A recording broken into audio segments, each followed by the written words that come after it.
aduga ngasigi oina episode asigi damakta mateng pangwirba gomti jewelry yam chauna khoi side tagi thagat chari sai khoina sum hairambado khoi ngasigi wari project ki episode se sei jenga sai ke aitare Manipuri weddings ka keno jo pulak panina just not only about pure business, not pure love, not a pure human story, not a bit of so you saw me come in here, have a journey to the horror never to the harm that the when the coming is it. Kundo Koroga, and I am the peer themselves, means you have it, hybrid of Nungaido. Aduga, Koina Zukang, the Mayamna Zukang with the Kundo Koroga, Aheibam Judas in most of the words in nature, the sustainability, natural. As I Sigamba, Wahimiams, in a Kangeva design. So, songi wari je krai dagi hor ki kundo koro gi wari je kai de hong ji hau bana na hau lo chim nai ku ji hau ragi thaina orkut ana keno mana social network kama adu dai hor ki hai tar interestingly akoi ibani mak adu matam Delhi de lei ko adu Delhi I was doing fine arts aduga mana fashion term matam de adu da somehow hadi orkut tabudi ihan hana thengna ba oigi ko but we found out that hadi akoi gi practice yam nakna ni we had a lot of common friends ko aduna adu dagi adum makha adum common friends karagi through the sum khangna ba khona ba in fact it was around this time of the year ko hadi winter jam kan he how long has it been no akoi bani face to face una ba kaino da ne 14 November da kaino do that's like tomorrow. Okay. Ada kaino tawa hali I was into fashion design but fashion design se ina sum hena kai haini I thought it wasn't me for me kaino de hena ina pami se kitang hena grounded oiba profession ong pang pa but creative oiba do and he was doing fine arts and the fine arts ai hana I say fine arts se art wina tawningi I thought art was only about painting adung ganda ko ada I say art tawningi khotningi hena meaningful tawningi stream ga su kitang aina chana dra ba kan khanjaru bodo adu da taw kan sida he started talking to me on Orkut ko aduga ahamba akhoi bani wari chanam je painting art ki matang du su oiba ai gi photograph khara aina sum hapkat pane adu mana sum adu gi matang sum hairak pa about the photograph about the aesthetics of the photograph adai wari sum horaga dai then we talked about painting what is art akhoi ahamba conversation what is art and what is the meaning of life yam big bang theory adai sum wari je existentialism gi matang adai di kai hani wari jam akhoi ban ahamba kanu taw kana su wari jam philosophical nungai greba ada chat kasu sum taw da ka ayuk ek to oi thokiba adai wari se kano Yahoo Messenger gi matam WhatsApp ka thok 3 adai nga sai gi all topics adum yore science gi spirituality de gi ada kano de gi art de gi but bana hena philosophy science rom de hena aina hena spirituality de hena kano tawa then we used to like akoi bani da disagreement ga leraga tandi wari adum tanabado haidi is there life after death du ga ga sum wari jam lusalap ka da adu dagi sum khangna raga wari se nungai raga then we thought that like dana kaino ma tawrasu dum wari chana ning ba kaino ma tawrasu dum wari chana ning ba aduna sum naturally hoi dum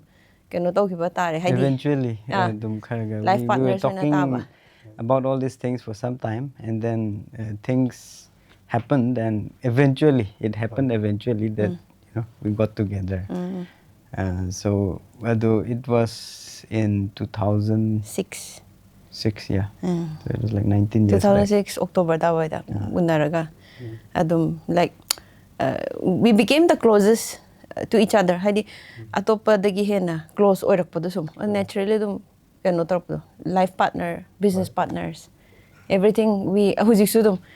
khwaidi hena important ba khwaidi hena wakhana no om lakpada ma je on harakani wakhana no om lakpada ainu sum on da haigani adumaina dum naturally lakpado so first date se kamain to haidi how in what thing that you bond haidi sinma ying but interestingly asem harga we don't I know that it was around this time of the year and a high visit we don't have an anniversary so to say we don't know of one you know that I'm gradually talking to you we don't have a first date say at the kind of definite point in time that late we don't remember it that way So But we remember going to the zoo, no? That was like the first. We know that we were together then, but it's not like, you know. Other than definitely. Yeah.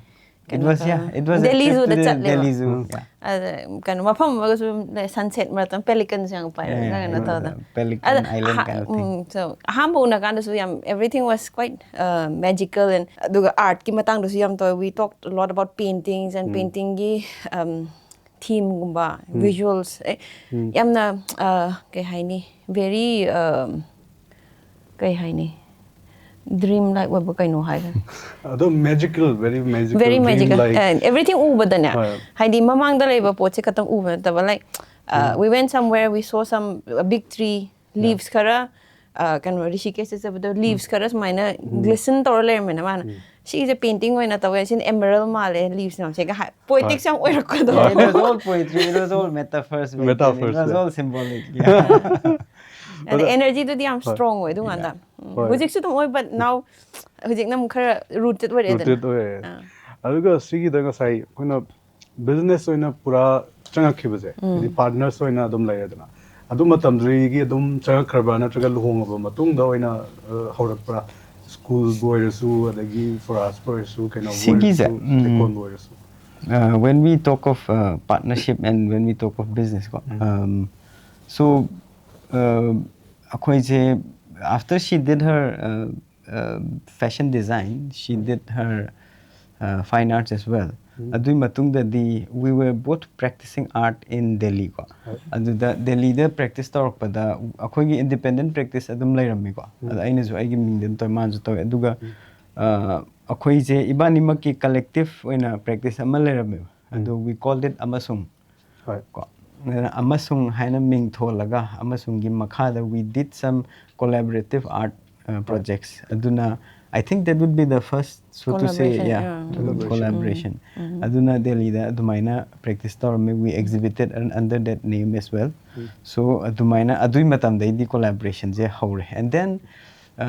one thing led to another and we decided on settling here. The art practice made way to design practice and then one thing after another. Amasung ko start taki. Adagi Manipur da changa khiba timing je. Kai gi matang da gi hadi mayam amna jo covid ki matang amda jo hanar ko timing ya yaw ko. Covid ki mamang post covid pre covid haina energy ram lai re da. Adugi mamang da gi adum phajana adum establish tawga adum Delhi da adum lai gi ra kamai to. Akoina Delhi dagi halakpasa. It was way before COVID. It was in 2011. We came back because of some family issue. Aduga adudagi akoina adum laithagre. Laithagda decide tawnagre. And then we started exploring the area and then looking for opportunities to ngasagi akoigi impactful oiba thabak tawba yaba adagi akoigi business oina tawba yabagi kano avenues sum yengba horke. Adui matam da lisang yamna it was very different. Hanadi akoije even after we were together ko Manipur da lakpase vacation da lai akoije koi bu lakpa dong taw la aga kai tawni kana hakang lang ni khoni market chum laiten lakpagi cha kauni adagi chalam dai gi cha kau ongrani adagi adum chalani aduga adumain lor me adagi di but akoine sida settle tawge haina khala aga di midyeng jam khenare hana uram do pon me am ure adudagi network so adudana tongan makhal mi network am emerge tawre adudagi yamna Manipur se yam hena nungaira me haita hana akoina khalna kaino me am le adagi vacation manung da lakpuduga kaino tawdu but it was scary culture adagi kaino ma under culture am haita ko ada ha basi da lakpudo it was quite scary habadi uncertainty me am and di akoi ju chawkhalakpaga angang dino laktaba de kaino ma earning laktaba yadaba adu that akoi situation was such that we were forced into it eventually but dum settle se Manipur di tawning ba aina di hen thuna tawning mana tawba de ko but kaino do haidi courage ma dakata because nang you are so used to that lifestyle mapanda di you get employment very fast you get any kanom ho dam thui de ko ada akoi se dum because our situation was such that akoi je dum settle taw de yar ta bado adung ganda di hon areba adung ganda we saw a lot of things which was germinating at that moment. Asu adum ka germinate tawe haini ko. Haidi adumaina di market ti chawdri, but we saw like tam na sprout torok podo mayam mafam yam da. Adu di ure. Adu da na social life different ure, friend circle different ure, and we connected to a lot of people. Delhi gi na mo kano mane da na social life amane me different is hom da na mo kano tawdo. And it was quite exciting also, right? We tried out a lot of things. Some worked, some didn't, but it was a very exciting journey. Mayam na ubdadi dum success to khatani na ubdadi. Haidi eh mai brand os smile like na atopo ma smile os thole. Haibu to blank uidana. Haidi aduna to manung da mayam ma hojik hybrid do manung da challenges mayam de thinaram doine ba. Adu gi da adum mayam da su tang inspire na ba relatable loina ba madum amani habi be agra incident amani Hagadra, Smile Tower, Manipuri success, Oidaba. Incident when something sang Tara the money. Oidaba say, Aquina Karpazana, the Ilambada, Kano Kari home. Design Yama, soap Yama. Soap, yeah, Sahi Natural say. Back then, Akoi say, Sahi Natural say, Aquin, I think Mahargadi, all our businesses. Yum de horpangak to yum habidi ishagi damakta same lifestyle lifestyle extension of the so before we started selling soaps we had been making soaps for quite some time adu dagi di soap kisu yam interesting website soap making se ideas ay ngonde nila ko soap making se horok pa sa khoi economic block ke tawhi matam do man imphal da kem phangda do ada adu dagi horok khibane ba sapon phangdre shampoo phangdre adu phangdre da hone da adu da ingon da wakan je soap se semba lai bani da mi sem nei semba lai ni it's the adu soap se sem ge khan gi badagi economic block ko ti loi gre but adu gi idea do stuck or leba do adu da sum experimental way adai di WAD ga na ga leba do moi so soap seme adu daga moi da chat laga hang khotana ga tawe adai di eventually amu hen read up tawra hena refinement pora khola ga tawrok pane ba adu da soap se business when abudi akoin tawdre but akoigi season abadi adum tawe ba adogi kanu do ana adu so akoigi lifestyle dagi dum lak pa adu so kanu do interestingly soap se hujuk phawda akoin hujuk run tawje 3 major businesses ko the I akoigi restaurant we still use the basic soap to wash our dishes school the angang mayam khut hal this even magi sahi gi phi bleach tawba adagi wash tawda su adam same soap season saikon interestingly adum puraga di adum chali ba adagi idea so speaking of how we did it and how it didn't work out adu matam da yam it was around yam kuidri khoina adu torpa je 2012 ada waidara maybe 12 natraga 13 waram gani so we started doing it making it and akhoi adu matam da yam nawe aduga appreciation jo yam phangi ko aduga kaino so people who liked it a lot aduda adu matam da di akhoina aduda seasonable natural ingredients ngaktani na kaino se cost yam wang aduna pricing je wang ina khan ge du matam hujik ni sang odi yam wang oram de adu but still at that time natural soap ki idea je amta laitaba aduna departmental stores ta kaida thamba adu compare tawba na ba position lai laite aduna ngasai gi atopa mass produce soap amaga yengna matam da di amana 30 pire adu matam da khu 70 p under 100 tam na ba honai ne ba ada atopa na khwai tang aba da 30 pire aduga khoina 70 pire adu da di kaino mismatch am laibina mingonda adugi matam du da market adugi readiness kitang wat khiba male aduga hujikti department store chang natural soap ke brand humari dum le many all above 100 am line dum line re aduna adugi awareness su hena lakpagin affordability hadi min afford to ngamak pagi natana hadi adugi value do hena urak pai ne han thajai ko adumaina sigumba natural products ki je marak sidaisda yamna mingonda awareness yam lakre ko aduna hujikti market se khare no am do ma but at that time so but it's not something that we regret ko adagi huzik phawa dum problem scenery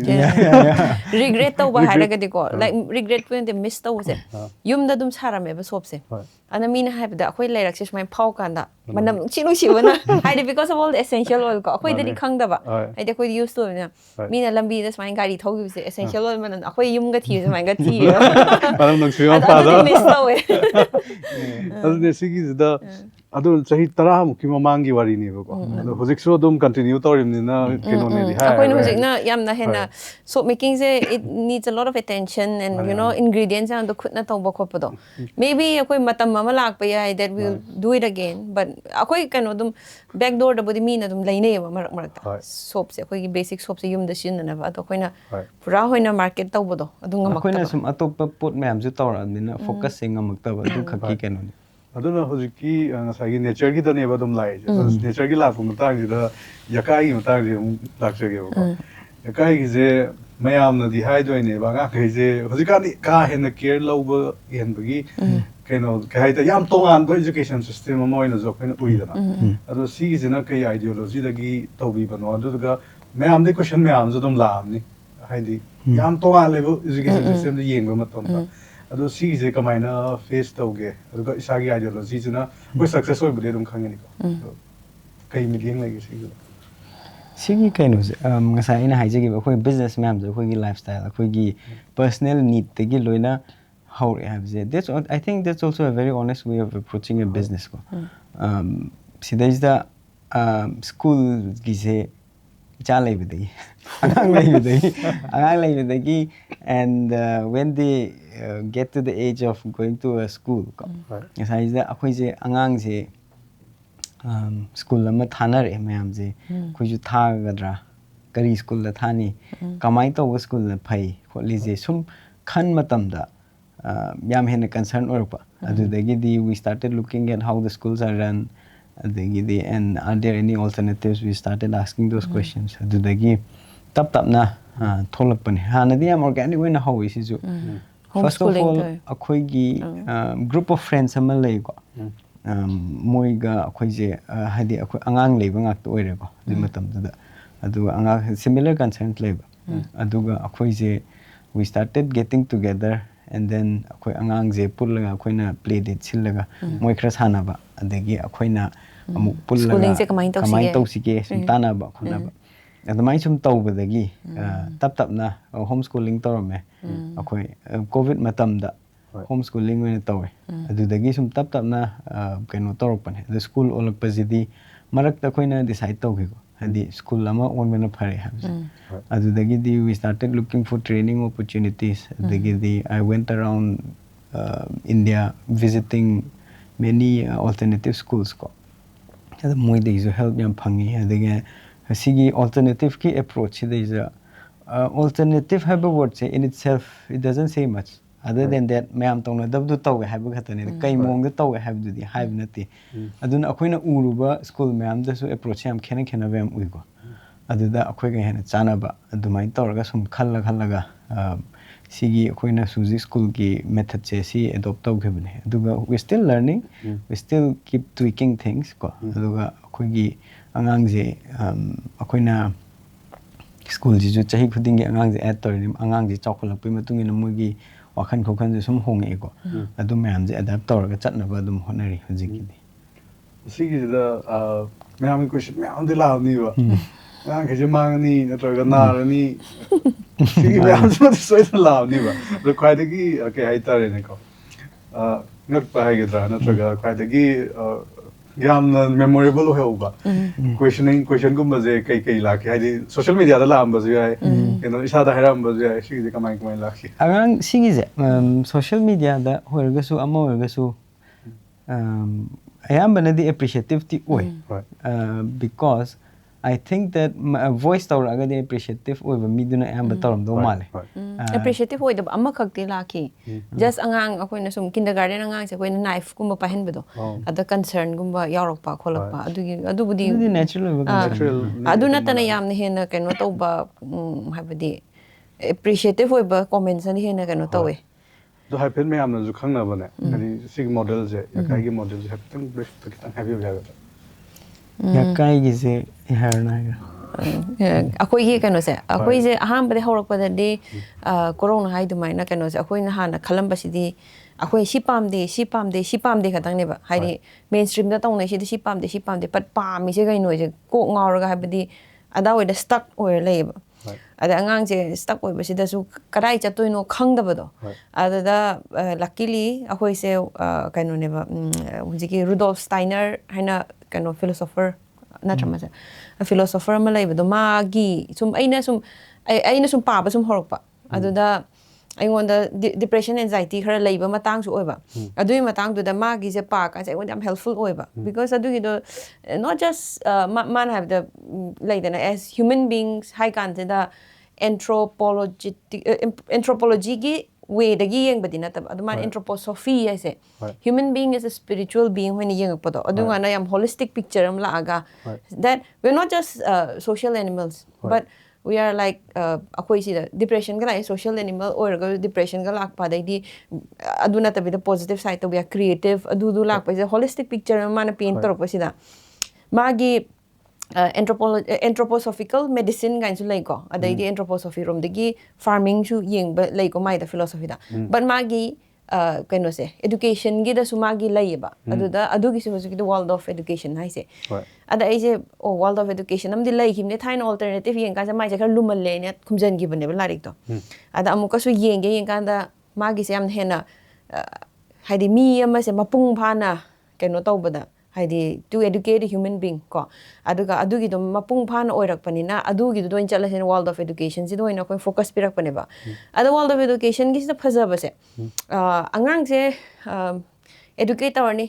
angang se independent oina bani khangde na life skill learn to na bani khangde na tragana even certificate ki ni khangde do maina ga adu focus to na taba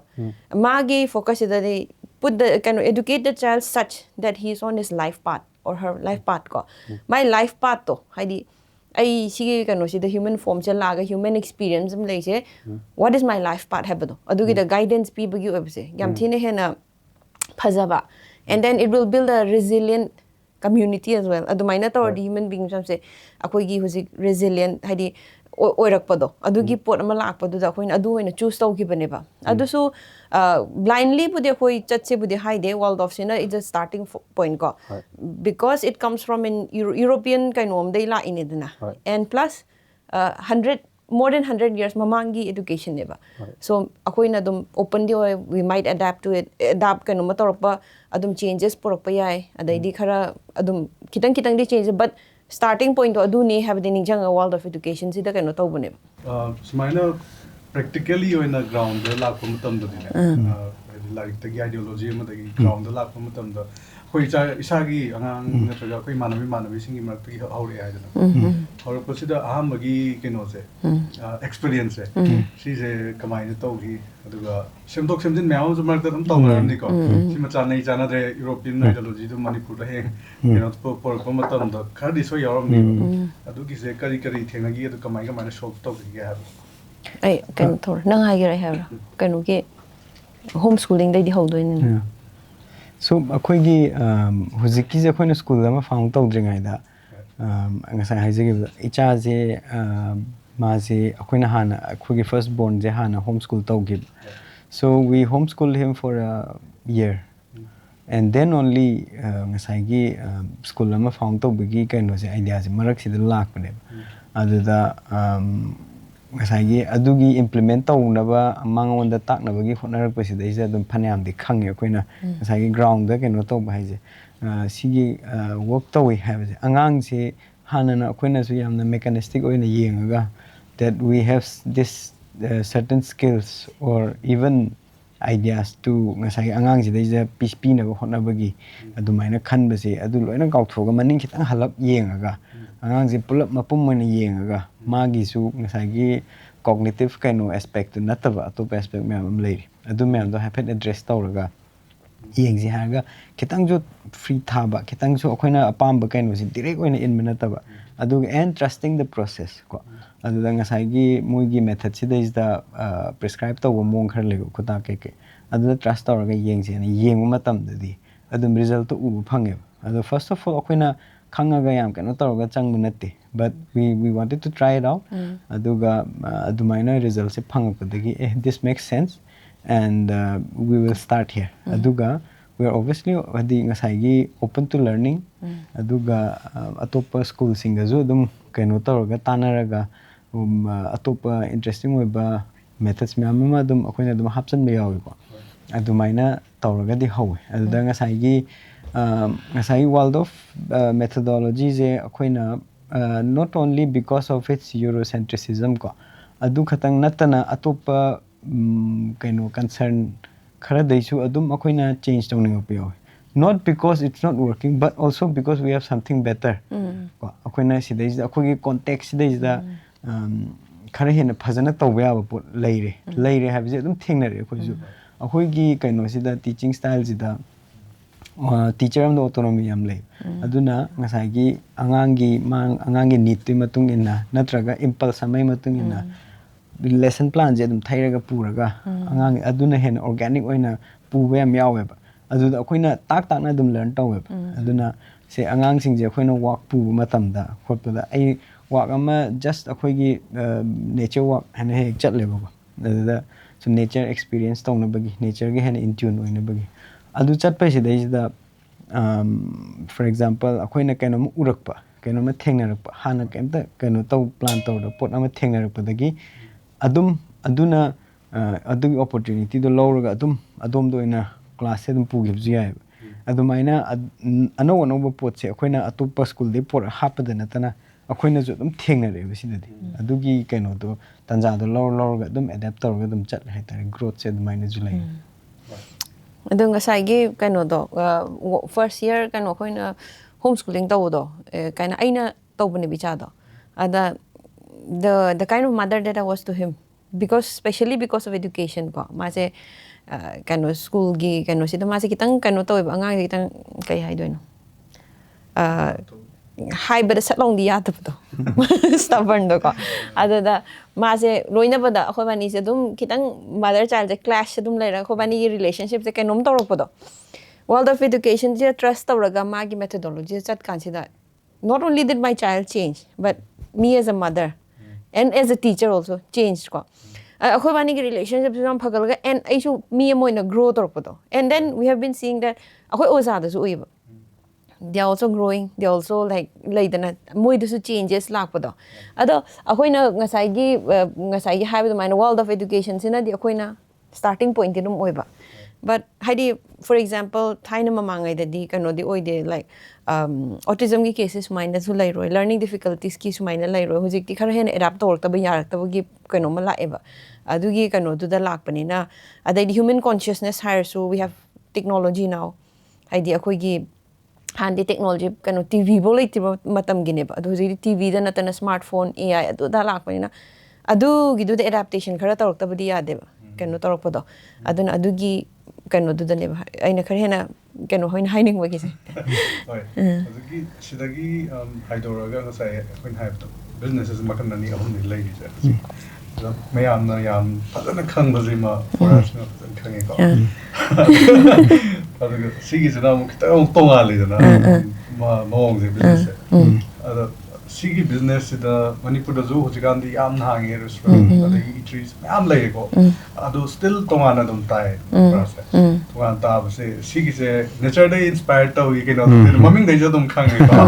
nature day inspired to ne ado si hojik se simba ma mafam ma hang matam da me am zo lon sana gi me am zo yaw ko heri covid matam da fani am ma lon gi ado manipur gi rang tor ko da me am zo lon gi ado duna effect me am ma tawri ne ma business se si gi di si gi experience hai ta kamaina lai gi for us ki matang gi da forage ki dinang hairo mana kano tawun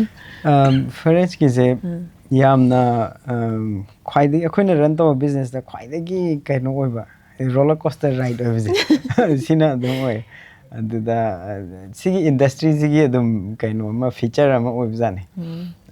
akoina khangdana changubani ko so we turned 9 recently ko adu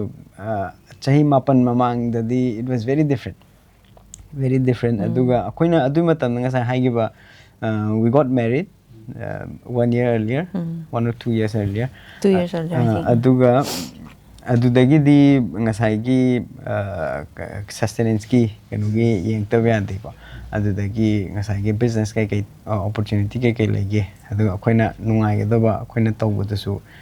sum yang pada one of the options akoina sum aduga yamna su nungai ga daba manba tran tawbu wa budi why adu su nungai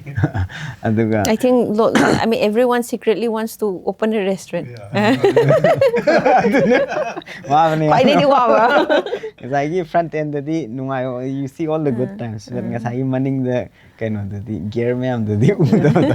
but anyways akoina adu matam da how gibase adumaina business opportunity amo inasune and then also we were very into food she used to run a food blog before that blogging yam kana in or ngai matam ne di matam da people had the patience to read a blog post back then and a blog post blog adigi it was ngasai huziki blog to so it was Blog about maming kauri. open challenge Open to challenge to plastic fast food yeah open challenge to plastic fast food yeah So adugi kano blog tugi team duna kano neba everything from scratch. Yeah, everything from scratch. How adugi na. aduga adudagi not adudagi lakune have dinata but ngasai food ke around the kano je hana dai su interest am lai aduga ngasai restaurant se tok matam da we didn't know what will sell or not we were very new to this aduga but we knew that we will be doing clean ingredients ko ngasai yarigai additives yaudaba adagi Yarigai scratch tagi to aduga sauces and everything ngasai am akoi scratch tagi loina mak seme adu matam da aduga adumaina yarigai angambada clean ingredients oiba sumain tawba potlam tawsi hen tawga adum haujen givning taw hadi chatkani chatloi kem khangdana adum haugibne adum maya adugi matam dudana mayam adum pamna ki ngasai clean ingredients ngakta tawni habjidi decide tawre aduga adum market na su adum favor tawre adi matam da ngasai adui matam da di restaurant se yam yamde imphal da adi classic na run tawba khara leire adagi kitang phajana phamaga dine tawge flavors adai Cameron hadi ngasai adumaina yam kan yamde hujikti Thamaiban line dang the kun muka sorom do wale ya tin yame aduna keno taw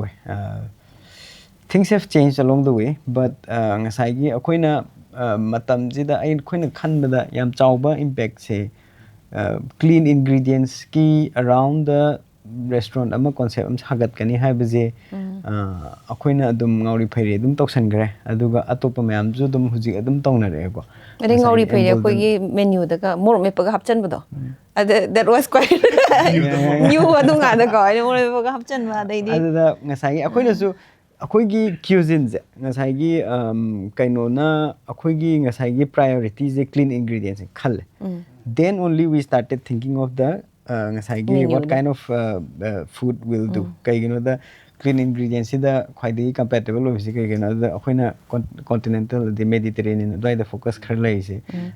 adu na clean o ya bado khara ya ba kai gino the sauce Chinese food se koi hap tre se because MSG awi this MSG khoina thoi gi hap su sauce myam hujikti sauce kano soy sauce ka se MSG yaw da ba dum thol eba adu matam da dum wai ba aduna Chinese was out of question aduna tra adumaina aduna so ngasai gi kind of continental sim leire aduga obviously local food akoi gi swai gi local cuisine je adum tai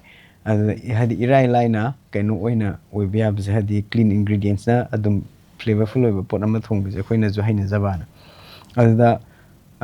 akoi gi adui matam da we luckily we had a good tangkul chef sai khanring ana maga work to minai aduga maga tawraga ngasai gi we had lot of pork dishes and things like that we started off with gardi tawba mi do ki daba aduga khar kano da kano tawe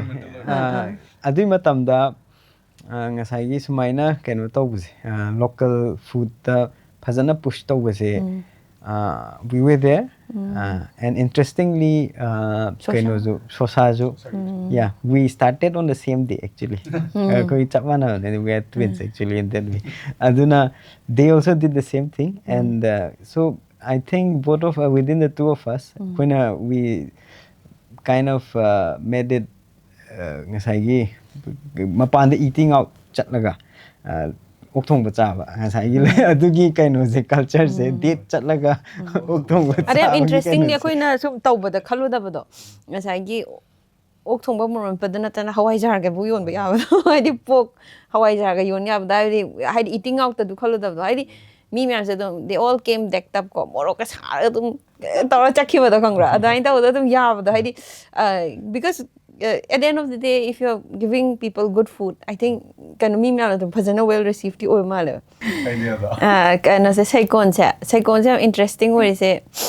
psychon simu flow the satkiva. I never thought that hamba de psychon tokanda I kale psychon jet makok de horageko.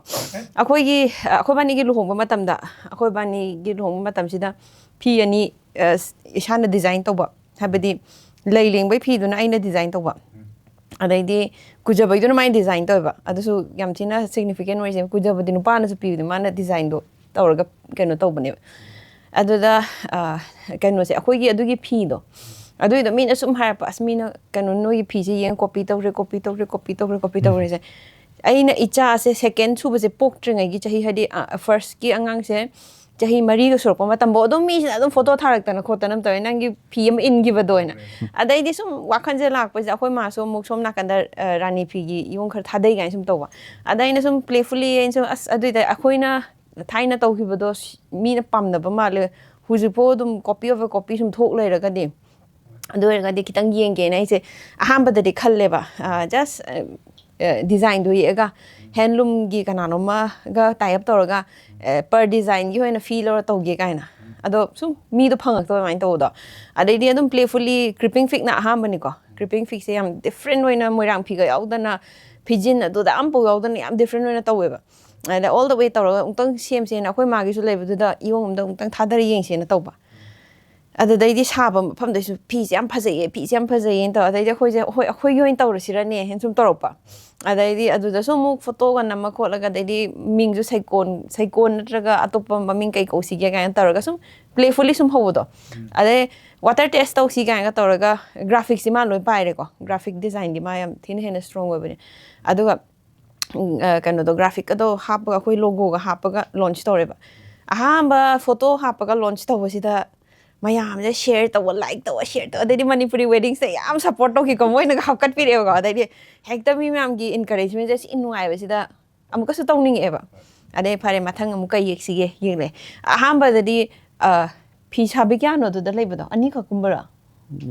yong ani khadang torom bane ba adai di sum among tore adai di order sum la adai di phi sa ge ni mi kharang la amuk kano tore order amuk la aham ba dadi na khalami se saikon se because I say fashion designing da gidi kuira bane ba walk off tawgi ba because I wonder haidi ngasai gi lifestyle do adugi do I wonder ichan chana da boining dana as I di kano food do hoina chatlage gan khanjaba do adu da ngasai gi sum tawra kan je sum grow torok do adai di then I realized that ngasai gi akhoi bani makta su creative urge amadi leiraga even fine art po dum tam na no fade out tokre adai di design ju tam na fade out tokre and we're concentrating on food and all these things adunga na ngasai gi creative outlet ama phang ba kyam thine hena rejuvenating oi gi hebdo nungai ba ma so ba do nungai na yam playfully torok pa do khai nungai to business e dur ngone ba adai di mana su yam ye ai nu yam ye ming budi ai gi ne chakre ada su kano budi ko ada forefront sida sengdo ho forefront da budi ai na dum customer deal to ko pa budi tore ko adaga ngasai gi kano se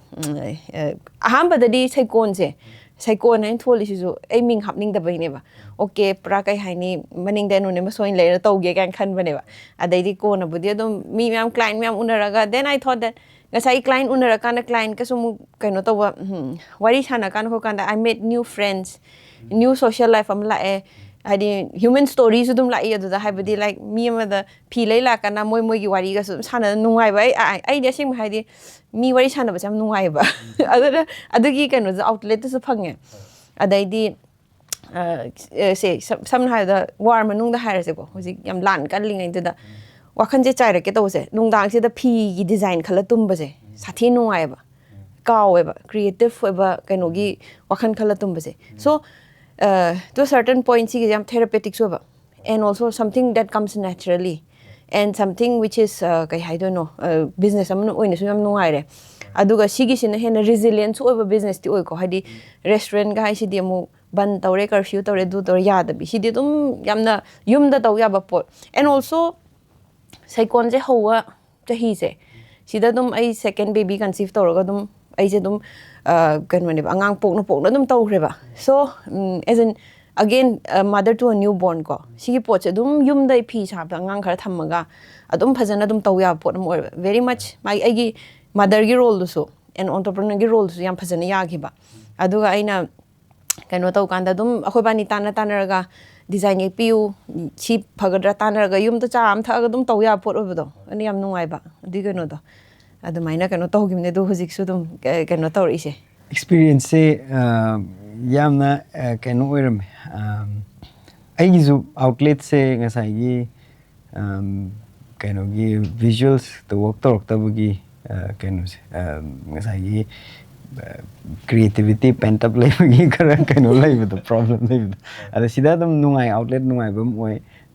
something which I never thought I'll do but ngasai gi sida je changa kan da di yamna design da aigi oina di even aigi fine arts practice da so ngasai gi process se yam nungai je ngasai gi painting am yek ko matam da su ngasai gi pot se final outcome je to khraga yek pa ja am nungai je ba ke nong oi ba aduga sida su dum chap mane hadi ngasai gi process engonda yam nungai je boy da mi customer kharana uram hadi ngasai gi viewer amna di uram ba su uram da ba ja adu da ngasai gi elements ma'am gi kano ai yam kano geometric thinking jam kano taw engonda yam naturally yam kano taw haina ba oi alignment te kai de engonda adu da ga tweak ka taw engonda ga yam nungai je ba ngasai gi sidai ji cherei ga do mani yek pane ada cherei sidai block lai ra bane ba cherei je utang graphic way na uti yelo kamai yelo tan cherei yam phajaba ba yelo swai swai taw da mana cherei have a lai se sumai na pai ni yeng ba khop da kamai ni yek to no khang da because phi da sara kan da di cherei je ekta painterly oi ni yelo pa sung ya da ngasai gi logo ma ki ta simplify adu do mana cherei do yam phajana amu interpret taw gim ne ba cherei ade he khama pal si myam si saikon gi dai je ngasai gi influence design gi da yeng ga di ngasai gi yam na organic oi ba amaga yam geometric oi ba amaga sigi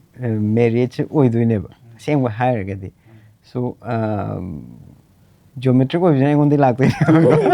ngasai organic oi je adu gi interesting ngasai gi cherei gi je hire se ba for example cherei gi layout se grid am the base to ba grid am da di base to ne do grid mathak si da is da ngasai gi yamna grid ta di haura ga nature no overcome to gi bagi type ta organic ngasai gi magi aspect tu na ngamakani ba as a designer engon da yam nungai ja adu ai di process tu yam nungai ja aduna adumaina lay outcome du su obviously nungai da na minu di adum nungai na dum passive to ko adumaina engon da su yam na dum fulfilling oi ba adamana yek pasina ne amuk ne kahani yamna design rom dai lak pa ne phi sa ba da nungai ba ai ni yek pa se complain ngak ta ne ba ai di painterly oni yek la hai bloom ga sin ai no yek pa ne ba bloom ga yela ga mo kap pa ne ba ngam yam se sa ba da adana kano ge sigi na mu design ne he na di kano chana ba do design gi kano da adana kano ne adumaina lay ana mi na di notice to pro to hang de do adu gi aspect ani hai di makhan ani gi tholak pa ne ba po che khoi bani mak te tholak pa ni na si yam chumba kai no ne ada chumba ne bina ado si pot se akhoi ju yam phajana khangi go ibani ma aduna ibani mak taw mi ne khoi gi main business ahum mak se hire je go school lam ne the restaurant and food business adagi huji ki handloom gi se ahum mak taw mi ne adui tar ga su mamang thang ba amam di dum yaw se school ga restaurant ka dana aina mamang thangi adagi saikon dana mana mamang thangi adu si naturally adum lak pa pot ne aduga mamang thang mamang ama thang draga di steering ama kana no pai draga di steering mi ani na steering pai ya de basi di marakta du taw gi marakta du taw gi khoi bani mak na dum partner roina change dana ado akhoi bani se dum manchi am manai yam su khenai ba haidi yin en yang gi type ta dum thabak to winner ga budi dum ya ba adu na traga di man haido idea duga aina haido idea duga clash lak pa di dum yawe ba ado later on kanano mamang thamagadi harmonize ti tawpa ado adum khangdringai dadi adum khara conflict ado hujikti over 40 jo ore natra khangeba hiring asai that somebody has to lead, somebody has to take the decision ado decision dollar kandari amadu nang asai gi complement or eva kano toroga maning da la ga mamang ama chatabdi yadeba ananga sai gi samna hada mana school gi mana loi decision se mana loi laure aina compliment tawe haidi si tawba haidi as an advisor haigadra natraga menthok menjin si sumai tawna phabra and it's up to him to take that decision ko aduga aina su argument to khar phajana pi batai na ko aduga kaino gi da su saikon gi dana muk mani yenglaga su aina si diam geometry ga lai pam de khoti haiga di pass taw ada kaina aina mu haide client myam pam je kan client nu pi ngak tane duna si pam oi kholoi da aduna last year do aina mu leibo do and it's very important to know in all this kind of say projects natraga ngasai gi akoina tawriba business amada akoi dum haineba sidi nangna puro sidi aina pu habi se chinthok na haina da ba yate ba adu confusion khar lera ga dum kano do la eba conflict se couple da nate friends to thong business loina makta natra ju friend circle ju couples to ju couple natra ju kaino ma to ma tam da contacting ideas adum la ka do phane am da mana ju mana da ma ta am yaw ka do aduna mayam da kai tare ne new entrepreneurs young wariba partnership ta no horiba mayam ju lai da hori ko couples ka tingi na ta si ji da message kai sumai haining kai pening amamam to ngana pisira yes amamam pi tongan som gi idea da gi tongan ba experience ne haibir jai haidi how you deal with it and how I deal with it so kenaram gane ba sige aduda sidais da kaino se ngasai hoje khona jo hai gi kananom na lead loba the if that's a feasible arrangement that I think it's better adu natraga di role se phajana delineate tawba that you will be responsible for this kind of decisions and you will be responsible for that adu weraga di I think there is a very good chance of ngasai successful partnership ko aduda su adum problem de adum tholkani the idea is not to assume that conflicts won't happen but to have an idea of how to resolve it ngasai kamaina resolve tawni maning ju khara han batai adagi kaino do adudi ngasai human relationships ki adum part and parcel hai tare ko be it a business relationship or otherwise adugi karam kanda maning hanni karam kanda mamang chakani hadugi kaino sigi it's a dance in a way aduna I think adugi kaino dune ngasai best practices khara di khangani and then the rest is an art I personally for me I used to be when I was younger ko I jamna reaction na han ba mi oigan lameba hujikti oidren di longzai ne ko adanga sai gi mi amna kainom hai kan I preconceived notions laini I have all this body of knowledge or judgment me am lerga career dum everybody tawni na adamana kainom hai kan I'll be reacting to that I'll be adum thuna react to budo ado I want to walk over city sum aina sum khambada you know if you give a gap reaction gi mamang the gap ama thamba mana kaino suggest or edana aina yaning de khan graba yaning roiba but mana kaino ma suggest or kan I want to process tawraga okay let me take in without any judgment like dana ngasai ya aduga then I'll respond har aganda ga di resolution se masang matom na ngasai gi time gap ama thamba do masang matom na resolve tawra yaureba so it's very good to breathe in breathe out ki poto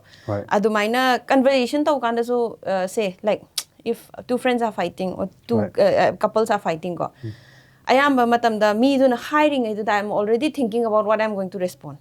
ko ada aina mu respond tawra ni ko tu na ko without taking in the full thing ko ada aina mu ngai ga amadu su dum preparation tawra ni ba without listening to what I'm saying so it's very important to have that gap you know like mi duna ngai gandu da just kaisum to respond to roi khalaga taking tawba then process tawa sigi this slowing down of you know reaction and slowing down of response helps a lot adonga sai business ta sudum ne man kanom suggest to ba ai de pamam da sat long pam da bi ba sat long pam daga sat long react to na ta ba ai na su kanom har ma sat long na pam daga react to na ta ba ad ai diam to gal le ba mana di khare hena kanu oi ko gyan ta na ta ding na to ai ji na thun react ada what help was like mana haira kanda aina gap ama thamaga process taraga dedi awareness ama lairaga how am I why am I responding this way? Is it because something is in me which is making me haidi objectively yaning da banataba because of the thing that I'm made of. Is it something that I have to change? Is it something that we can try out? And mind taraga reaction the slow motion da taraga di khar phayeba. Adu mind taraga and resolution even as if business khatang na tanako even in marriages, in friendships and relationships the si work to in khale. Adi ganada. Si je adum loina makta ju ne adum pali je haidi young da naha da ju han da ju loina makta adum haiti adapt to be aba ideas mane mane akoi jo heda sawring idu khumba natraga ai chana drain khumba matam ju da aduna ju hena conflict mane mane adu lagi hore ba dum aduna koina pha kitang khanda bagi timing ama je leitar di loina makta mana hairi si ju idea am de hairi ni ma idea da ju value to we mane mane ado si ji da marak sidane ko samjana poina business home ju run tawe angang ju leire angang ni su leire ado how is your day like haidi household business home hai je they are also like your kids poinam do ko daga angang su dagi school su lai tawrib ni na how is your day like no maje ka mai chat ke ayukta we try to meditate first ko ngan hogala meditation ta hodre ad meditation ta ragadi you can like you have lots of energy ko the lunch ceremony tiffin ceremony then they will go off to school huzik kan sai school dai kitang kano toriba kano matang da katang chat pa ore then they will go to school gi thabak taw khani then till the younger one arrives second gi thabak mu tawrne na yumda yoga gi lae adaidi adu ai practices me am tawro kana kanu gi taw khrani adaidi la ani nangna kamai tawge domda ai khangde so yeah aina khan badi ngasai gi before going to the ngasai gi nong gi timetable natana ngasai business ahum hai je khutti ani ne natra jagal taw de ne aduda say one of the balls will always be in the air at a time aduna adugi decision am di law the way so right now hadi akoina matang the business khara hadi akoina operations study yaw budi natte habdi aduna managerial am live ni na khara di khitang back burner da tham da way ama aloina mak kanu da phajana run taw budi yadam ni na akoi ai yoina di kanu personally aina school ga food ga kanu maipuna na pu ni na ani je manung da handak chahi or handak ki see this many months I'll focus on this and then smile taw ge have se kitang decide taw aduga aduma decide taw da humak ran taw na hona ragadi adum kitang wadu adu akoi forage ki diam phaba adum akoi gi manager Laksna man ayam bana husik ti pure forage ki di hadi since aduna khwai di hena sangwa business ore and he has learned the trade aduna man ayam ba pubire akoi gi backbone ore magina akoina only when we need to introduce new things dugumba da na ayam ba kana oi ada forage ki sino only thing akoi je dinner se forage dum chai ba nungti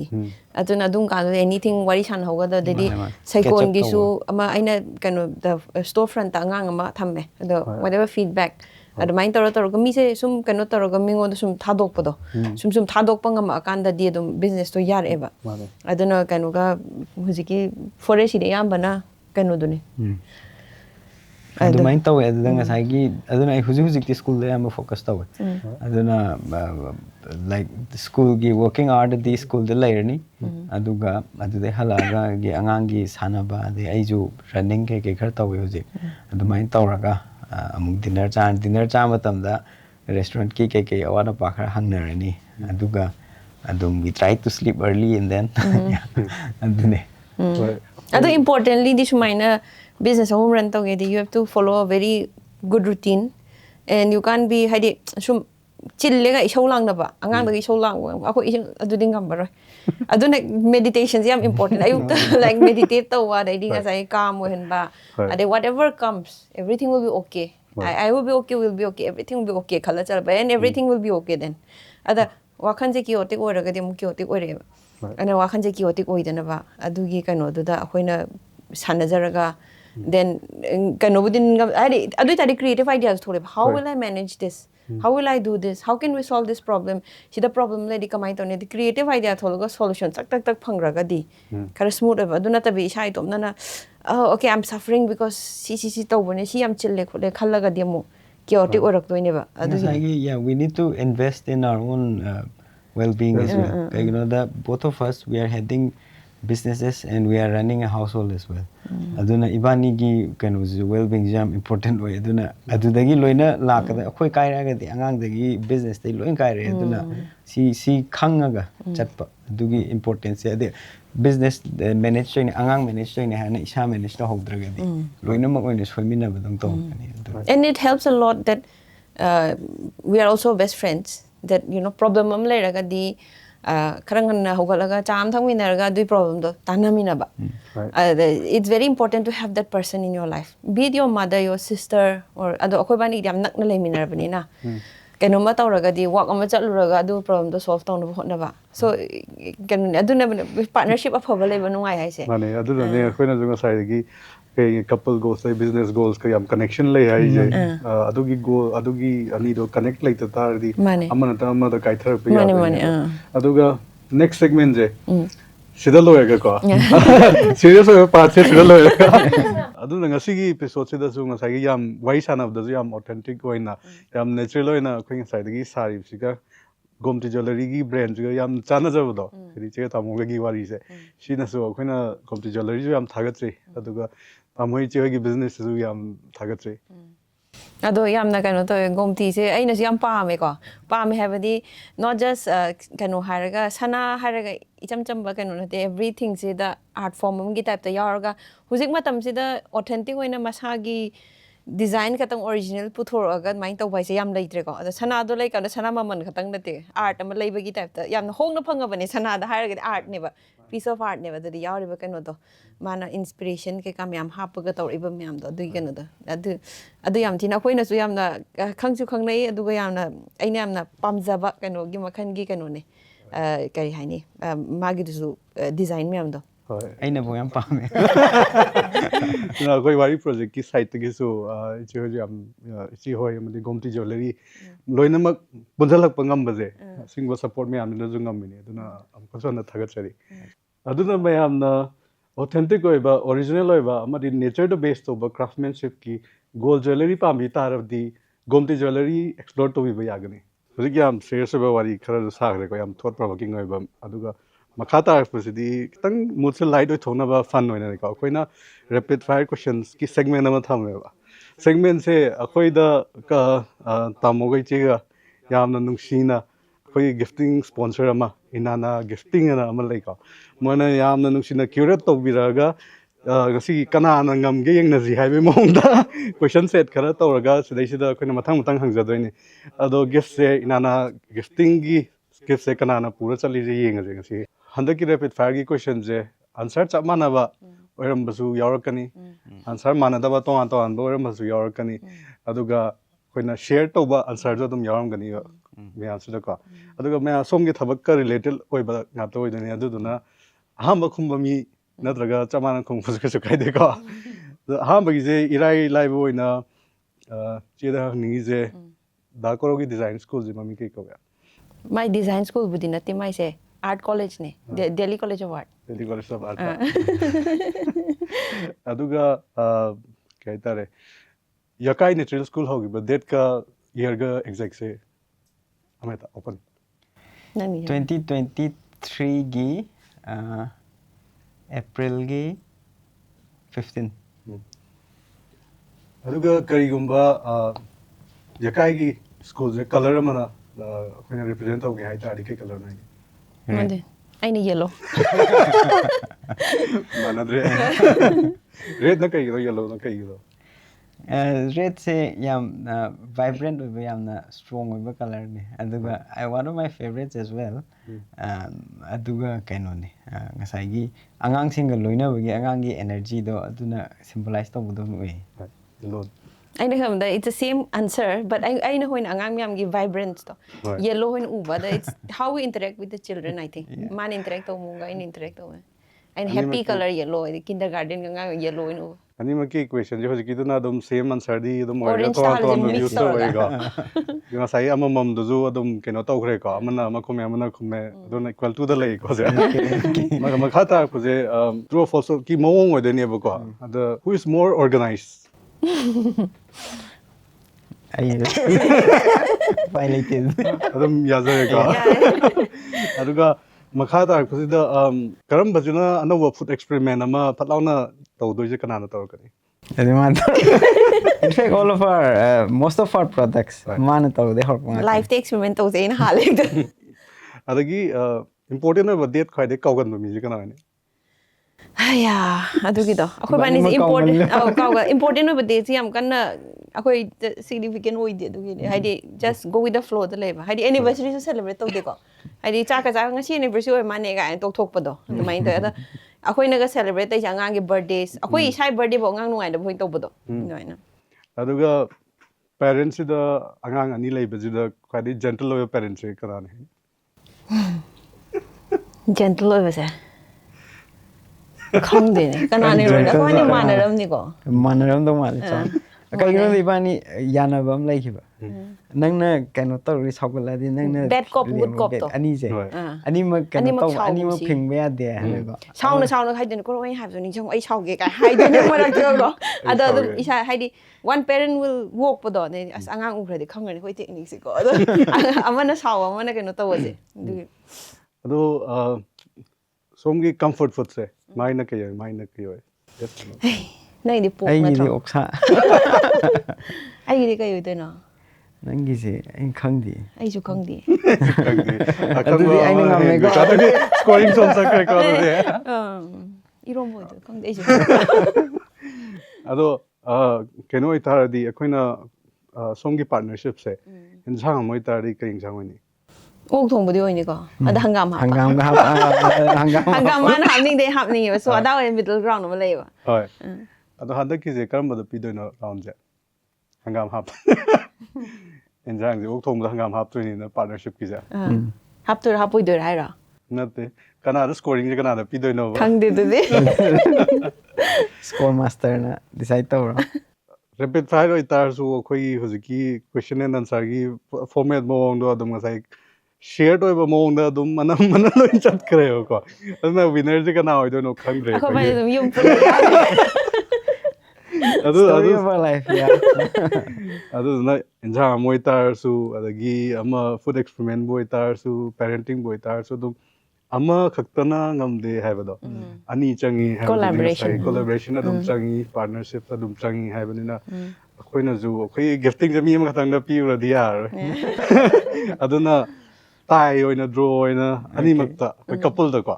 gi wari project ki site gi na sai gi inana gifting na yam phajana curate torok pase couple da pizza thank you